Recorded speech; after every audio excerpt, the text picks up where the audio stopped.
Shalom, saudaraku yang dikasihi Tuhan Yesus Kristus, Jemaat Epicenter of Mercy. Saudara mesti ingat, ini adalah minggu yang ke-5. Kita tidak bisa beribadah secara korporat. Dan saya percaya Anda tetap mengucap syukur apapun keadaan Anda. Hari-hari ini, kerinduan kita adalah semua kita bangkit dari ketidakberdayaan. Kita bangkit dari keterpurukan.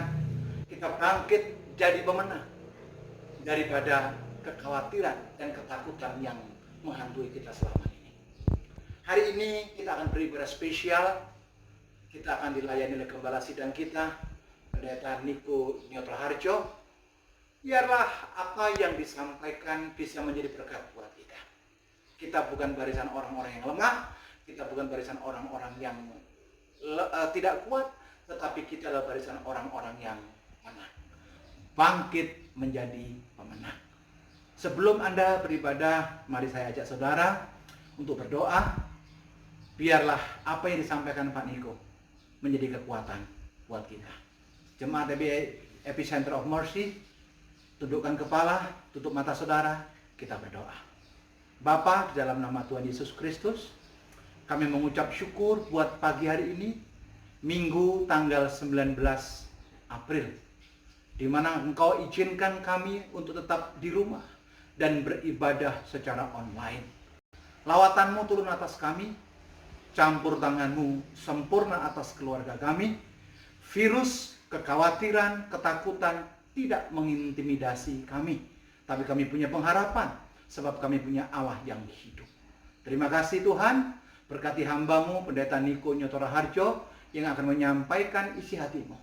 Biarlah kami semangat, kami bangkit, dan kami menjadi terang, bahkan kami menjadi pemenang. Di dalam nama Yesus, kami siapkan hati kami, roh kami, iman kami, untuk mendengar kebenaran firman itu. Haleluya. Amin. Selamat beribadah.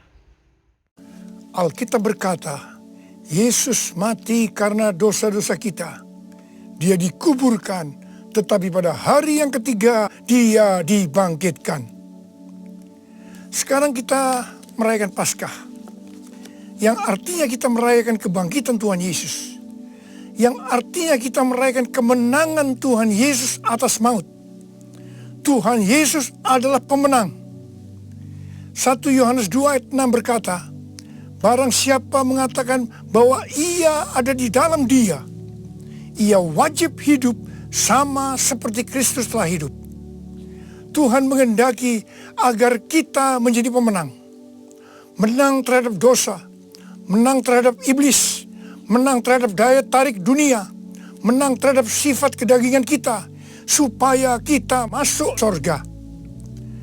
Karena Tuhan Yesus bangkit, maka kuasa kebangkitannya akan memampukan kita menjadi pemenang. Di dalam Wahyu pasal 2 dan pasal 3, Tuhan Yesus memberikan pesan kepada 7 sidang jemaat. 7 sidang jemaat ini menggambarkan gereja sepanjang masa, termasuk gereja pada zaman now. Jadi ini merupakan pesan Tuhan Yesus kepada kita semua. Pesan Tuhan Yesus itu selalu diakhiri dengan perkataan, barang siapa bertelinga, hendaklah mendengarkan apa yang dikatakan oleh Roh kepada jemaat-jemaat. Dan barang siapa menang, Tuhan Yesus akan memberikan upah. Upahnya adalah masuk surga. Jadi hanya para pemenang yang masuk surga. Jadi kunci untuk menjadi pemenang adalah mendengarkan dan menuruti firman Tuhan. Hari-hari ini kita berperang melawan COVID-19. Pemerintah mengingatkan agar kita bersatu melawan COVID-19. Yang harus kita mengerti bahwa serangan COVID-19 yang dalam kurun waktu sekitar 4 bulan ini hampir ke seluruh dunia, itu merupakan serangan iblis.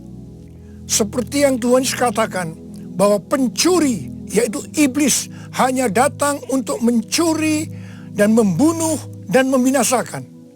Karena itu ciri serangan dari COVID-19 ini adalah menimbulkan ketakutan. kekhawatiran, dan kepanikan yang luar biasa. Ternyata sekarang banyak yang ketakutan kepada hal-hal lain yang tidak jelas ketimbang ketakutan kepada COVID-19 itu sendiri. Kalau hal ini berlarut-larut, maka akan terjadi orang yang meninggal karena ketakutan akan lebih banyak daripada karena COVID-19 itu sendiri. Dan memang hal ini yang dikehendaki oleh iblis. Tuhan akan menuntun kita agar kita menjadi pemenang dalam peperangan melawan COVID-19. Yang mau katakan amin? Yang pertama, agar kita menjadi pemenang, yaitu dengan melakukan seperti yang terdapat dalam Yesaya 30 ayat 15 yang berkata, dengan bertobat dan tinggal diam, kamu akan diselamatkan. Dalam tinggal tenang dan percaya terletak kekuatanmu. Jadi untuk menang melawan COVID-19, kita harus bertobat. Kita harus koreksi diri. Dan kita minta ampun kepada Tuhan. Dan berjanji kepada Tuhan bahwa kita tidak akan melakukan hal-hal itu lagi. Kita juga harus tinggal tenang. Dan percaya Tuhan Yesus mampu dan mau menolong kita. Hal yang kedua, agar kita menjadi pemenang, yaitu kita harus melakukan sesuai dengan apa yang tertulis dalam 2 Tawarikh 7 ayat 13 dan 14 yang berkata, bahwa kalau kita melihat Tuhan menutup langit sehingga tidak ada hujan, dan Tuhan menyuruh belalang memakan habis hasil bumi, di mana ini berarti krisis ekonomi. Juga kalau kita melihat Tuhan melepaskan penyakit sampar di antara umat Tuhan, di mana ini berbicara tentang COVID-19, maka Tuhan meminta kepada kita agar kita merendahkan diri, berdoa, mencari wajah Tuhan, dan berbalik dari jalan-jalan yang jahat. Kalau itu kita lakukan, Tuhan berjanji bahwa Tuhan akan mendengar dari sorga doa-doa kita, dan akan mengampuni dosa kita, dan akan memulihkan negeri kita Indonesia yang tercinta. Kita menjadi pemenang melawan COVID-19.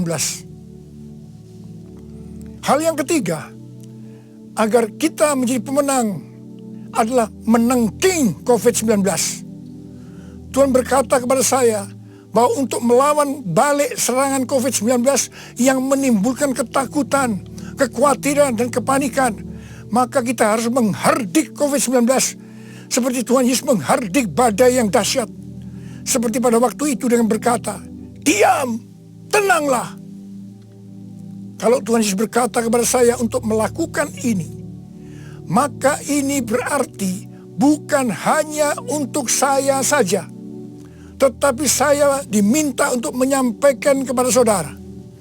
Karena itu, mari saya akan mengajak saudara sekarang untuk bersama-sama menghardik COVID-19 dengan berkata, dalam nama Yesus, dalam nama Tuhan Yesus, diam, tenanglah.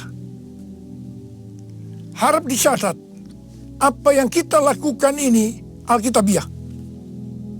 Karena Tuhan Yesus berkata dalam Yohanes 14 ayat 12, aku berkata kepadamu, sesungguhnya barang siapa percaya kepadaku, ia akan melakukan juga pekerjaan-pekerjaan yang aku lakukan. Bahkan pekerjaan-pekerjaan yang lebih besar daripada itu. Sebab aku pergi kepada Bapa. Selama 14 tahun, saya melakukan 318 kali kebaktian kesembuhan ilahi. Tuhan selalu menyuruh saya untuk menghardik penyakit-penyakit yang datang menyerang kita dalam seluruh aspek kehidupan kita. Kalau berbicara tentang penyakit, itu bukan penyakit secara fisik saja, tetapi juga secara mental atau kejiwaan. Seperti ketakutan, kebingungan, tidak tahu apa yang harus diperbuat, depresi. Juga penyakit yang menyerang hubungan suami istri, hubungan orang tua dan anak, hubungan antar keluarga. Juga penyakit yang menyerang ekonomi. Setiap kali saya akan menghardik di dalam nama Tuhan Yesus. Dan ternyata banyak yang disembuhkan dan banyak orang yang diselamatkan. Setiap kali saya KKR, firman Tuhan yang saya sampaikan pasti tentang Injil. Sesuai dengan Markus 16 ayat 15 sampai dengan 18. Bahwa mujizat dan kesembuhan adalah tanda-tanda yang menyertai orang yang menginjil. Jadi kesembuhan yang terjadi itu dilakukan oleh Tuhan Yesus sendiri karena saya memberitakan Injil. Hal yang keempat, agar kita menjadi pemenang adalah melakukan seperti yang Daud lakukan. Pada zaman Raja Daud, Tuhan pernah menghukum orang Israel dengan penyakit sampar. Ada 70.000 orang yang mati. Itulah sampar ini berhenti setelah Daud melakukan dua hal. Yang pertama, Daud bertobat, minta ampun sungguh-sungguh kepada Tuhan. Dan yang kedua, Daud membuat mezbah dengan membayar harganya. Jadi pada waktu Daud membuat mezbah di tanah Araunah, orang Yebus itu, Araunah berkata kepada Daud bahwa dia yang akan menanggung semua biaya pembuatan mezbah dan untuk korban bakaran. Tetapi Daud menolak. Dan dia berkata bahwa dia akan membuat mezbah dengan cara membayar harganya. Saya percaya COVID-19 akan dikalahkan kalau gereja-gereja Tuhan membuat mezbah doa, pujian, dan penyembahan dengan membayar harga. Yaitu gereja harus hidup dalam kesatuan hati, unity. Jadi gereja jangan saling menyerang, gereja jangan saling menyalahkan, gereja jangan saling menjelekkan, gereja jangan saling menghakimi. Mari kita melakukan seperti yang pemerintah anjurkan, yaitu bersatu melawan COVID-19. Hal yang kelima, agar kita menjadi pemenang adalah dengan kita memuji dan menyembah Tuhan. Paulus dan Silas di penjara karena menyembuhkan anak perempuan yang mempunyai roh tenung. Paulus dan Silas dicambuk, tangannya dibelenggu, kakinya dipasung, dan ditempatkan dalam penjara bagian tengah dengan penjagaan yang ketat. Pada waktu tengah malam, mereka menyanyikan puji-pujian kepada Tuhan dengan suara keras sehingga orang-orang hukuman lain mendengarkan mereka. Tiba-tiba terjadilah gempa bumi yang hebat. Sendi-sendi penjara goyah, dan seketika itu juga terbukalah semua pintu dan terlepaslah belenggu mereka semua. Paulus dan Silas bebas. Mungkin ada di antara saudara yang terbelenggu, terpasung oleh ketakutan, kekhawatiran, kepanikan karena pandemi COVID-19. Saudara harus banyak memuji dan menyembah Tuhan, seperti yang dilakukan oleh Paulus dan Silas. Paulus dan Silas melakukan apa yang disebut dengan korban pujian atau korban ucapan syukur. Sesuai dengan 1 Tesalonika 5 ayat 18. Maka kita harus mengucap syukur di dalam segala hal, yang berarti baik enak maupun tidak enak.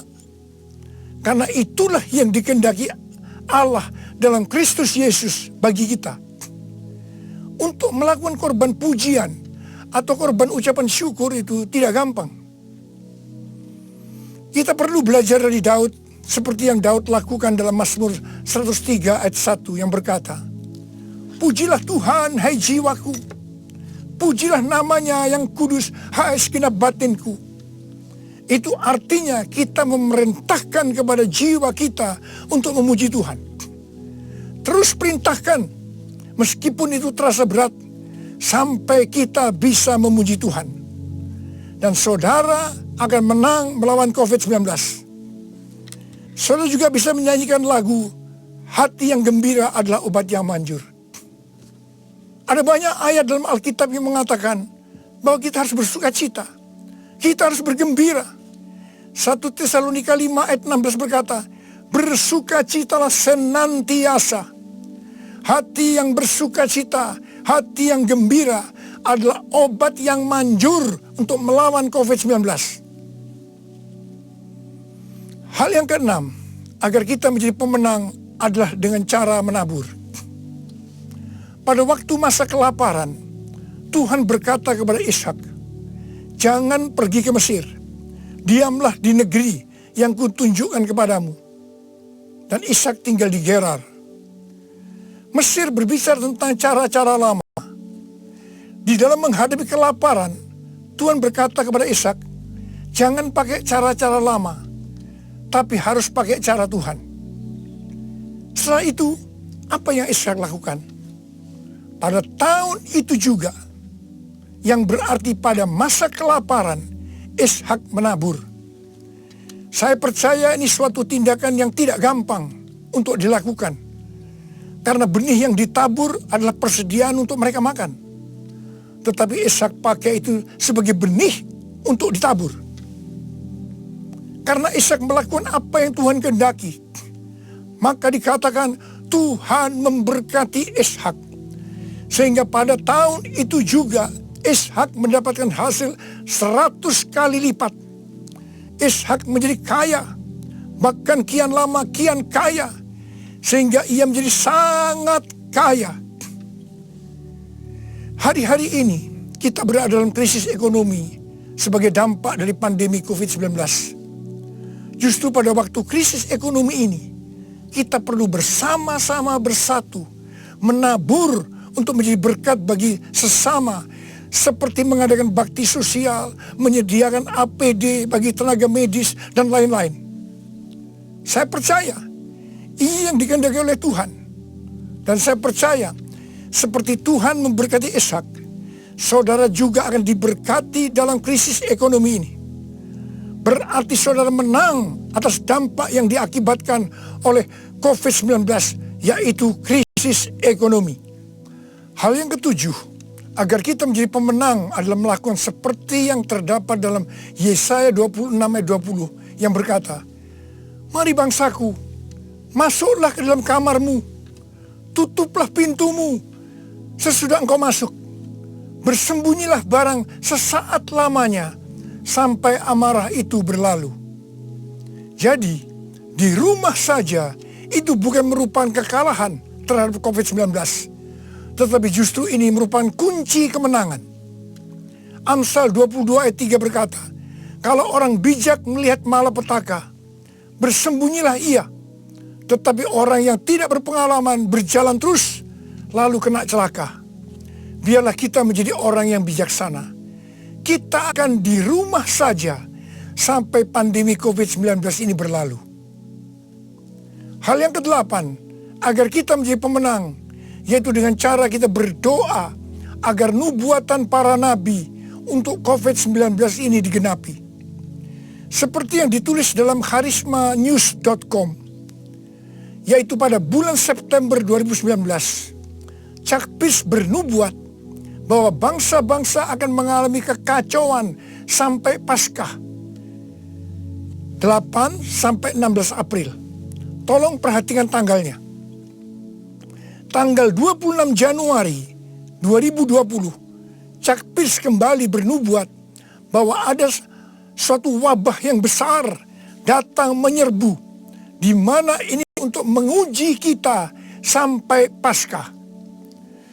Banyak nabi yang menafsirkan bahwa COVID-19 ini akan selesai pada waktu Paskah, atau trennya menurun mulai Paskah. Mungkin tidak semua orang akan percaya terhadap nubuatan ini. Tetapi kita tidak boleh menghakimi nubuatan disampaikan oleh nabi itu. Sebab itu urusannya dengan Tuhan sendiri. Yang paling penting yang harus kita lakukan adalah berdoa agar nubuatan itu digenapi.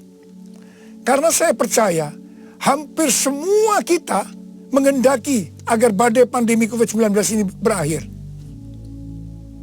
Saya memperoleh data dari berbagai sumber media yang dipercaya mengenai kasus-kasus infeksi baru harian dari COVID-19 mulai dari tanggal 6 sampai 12 April 2020. Yang pertama, negara Spanyol, Jerman, Swedia, Iran, Vietnam, New Zealand, Australia, trennya menurun.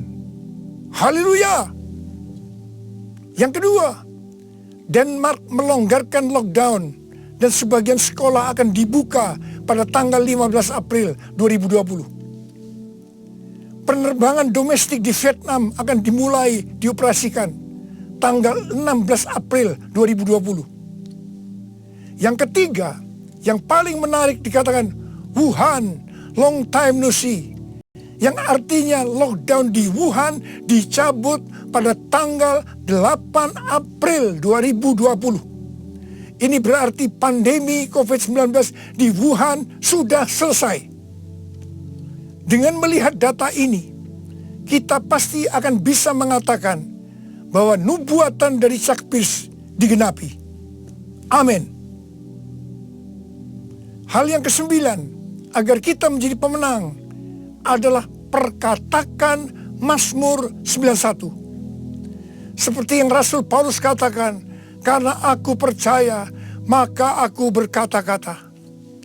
Karena itu kita yang percaya janji Tuhan dalam Mazmur 91, kita akan perkatakan setiap hari. Janji Tuhan dalam Mazmur 91 ditujukan kepada orang-orang yang hatinya melekat kepada Tuhan. Terhadap orang yang hatinya melekat kepada Tuhan, Tuhan berkata, engkau jangan takut terhadap kedahsyatan malam, terhadap panah yang terbang di waktu siang, terhadap penyakit yang sampar yang berjalan di dalam gelap, terhadap penyakit menular yang mengamuk di waktu petang. Walau 1000 orang rebah di sisimu dan 10.000 di sebelah kananmu, tetapi itu tidak akan menimpamu. Saudara, saya mau berdoa buat saudara. Bangkit, jadilah pemenang. Mari angkat tangan saudara. Saya mau berdoa buat saudara. Oh, ini pesan Paskah yang kau berikan kepada kami, Tuhan. Terima kasih, Paskah di mana engkau bangkit menang terhadap maut. Demikian kau menghendaki kami keluar sebagai pemenang, ya Tuhan. Bapa, hamba berdoa buat anak-anakmu semua. Biar kami semua boleh bangkit dan jadi pemenang. Termasuk menang terhadap COVID-19. Bapa, jagalah anak-anakmu. Sertai Tuhan anak-anakmu. Sembuhkan mereka yang sakit, Tuhan. Sembuhkan mereka, sembuh dalam nama Yesus. Sembuh, terima kesembuhan dalam nama Yesus. Dalam nama Yesus, sembuh. Amin.